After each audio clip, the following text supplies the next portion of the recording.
Hey everyone, I'm Ramil Ali, an assistant professor of philosophy in the Department of Humanities, and basically what you're seeing here is some of these use cases for virtual reality in the sciences. And because you're not going to get a sense of what virtual reality is just from looking at these images, in the same way that cinema allowed us to make moving pictures, virtual reality has allowed us to make pictures that we can enter into. So this, what you're seeing is from my first person point of view, and the stuff that you're seeing on the screen actually surrounds me. It looks like ordinary space around me. And so I've started with this medical app called Sharecare, which aims to inform people about the way their bodies are, and also like the different conditions that one can enter into. There's a lot of other really interesting apps where you can, see every single organ in a body, every single bone, expand them, contract them, so that you can see them from every proportion you can think of. It's just really fascinating, and you can do so much with it, as you're able to see in this app. And it's just, I have other videos that are about the educational use cases and how we might use it in classes. But basically, it's really useful for the sciences because you can have virtual labs, and they are able to do the same things as normal labs, sometimes even more than normal labs. So you can check out this app.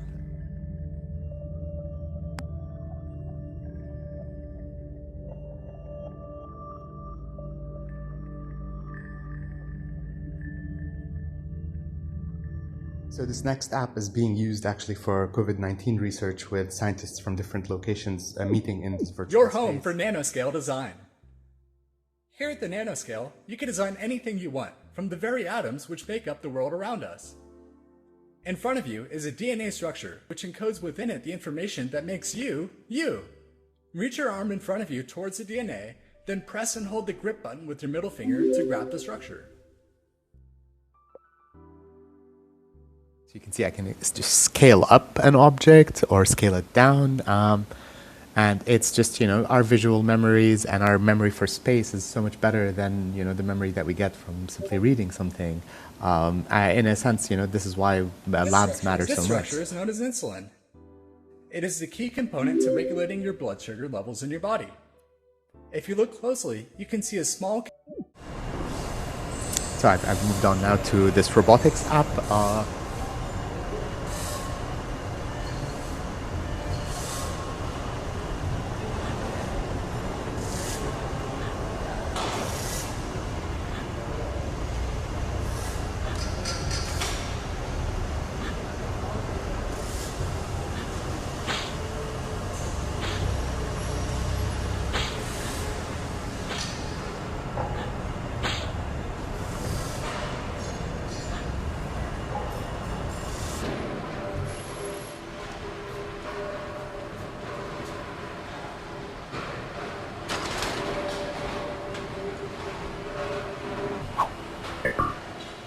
And it's really quite incredible how inspiring it is to be able to work with all of this stuff, how informative it is, and how much it, I think, can inspire students. I think it can inspire us, but it also is really, it's just so, it's so powerful to be able to see something and to experience it firsthand, as opposed to just kind of hearing about it in theory, especially when you don't have, lots of physical space like Beirut.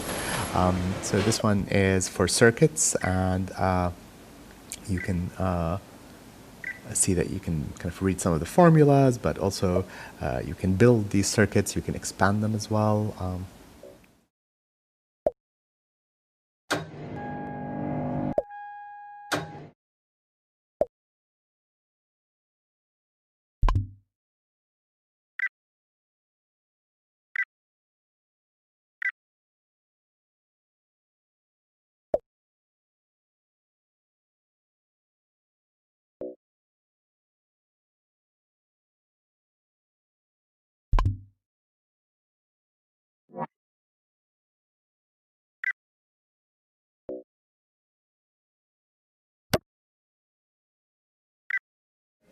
So you don't only just have like kind of labs, but you can also have experiences that are just they're not labs, but they're just first-person experiences of something.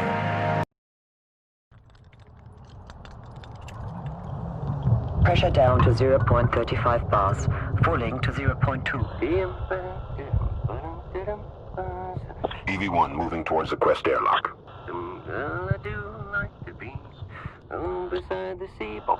Airlock approaching vacuum. Prepare to move Canada arm into position. Grab hold of that clip. Fix it onto the yellow handrail. Okay, that's great, EV2. Space Station Command, Houston here. We are ready to open the airlock. Copy that, Houston. Airlock hatch is opening. EV2, your toolbox is attached to your waist belt. We are ready for you to move outside. Grab hold of the yellow handle. Pull yourself up.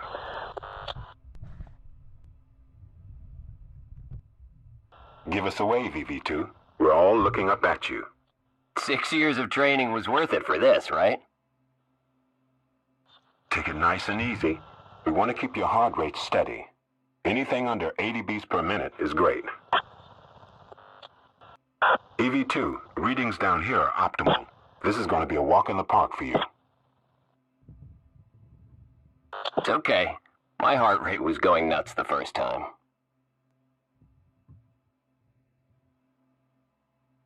So while in the previous experience I was on the ISS, here this is a physics simulator focusing on astronomical objects. Here my experience is of floating in outer space. In the previous one where I'm in zero gravity, I can actually also get sim sickness, and this is partly caused by the vestibular system and the visual system going out of sync in virtual reality.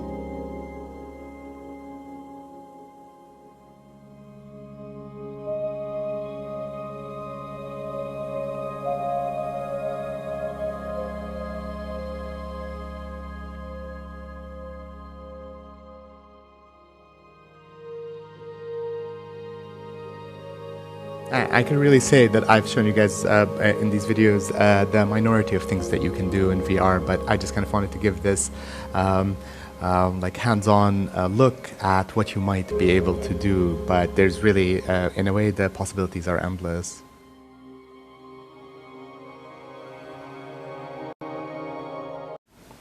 I love this experience. It's a way of visualizing four-dimensional objects. What if four-dimensional objects existed in three-dimensional space? And it's one of the earliest virtual reality experiences I tried, probably around 2016 or 17. And here you can see it starts out, by giving me a description of, what zero-dimensional space would be like, one-dimensional space, and so on.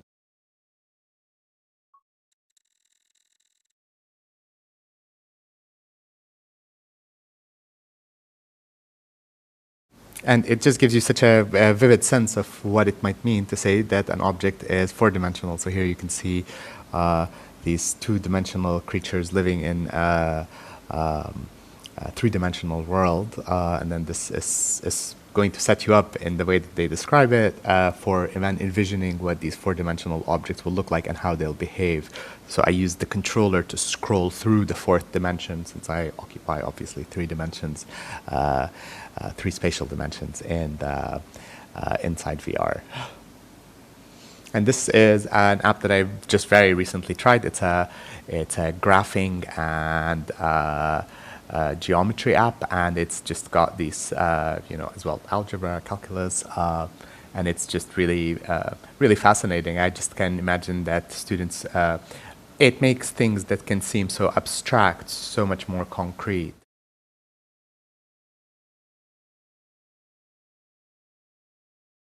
And you can see you can write notes in these things. Here, we have a double integral. The double integral of a function over a planar region. Do calculations and have these that have them graphed out in 3D at your scale as well. The y-axis. You'll see the volume filling up.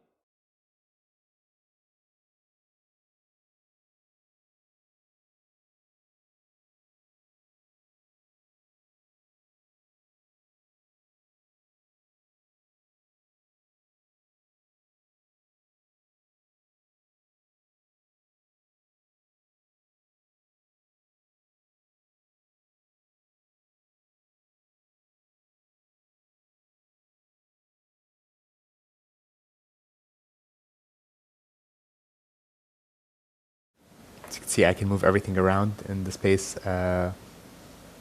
And you just kind of record something in virtual reality yourself and just record it for a flat screen and show it to the students. Especially these days, where so much of this stuff is going online. That's one way of doing it. So I thought I'd end it, by showing you that virtual reality is not just, all kind of abstract, but also can be really fun. So this is an exercise app where I have to take the shape of the hole in front of me, and so this way, you can also use it for sports. Okay, thank you guys.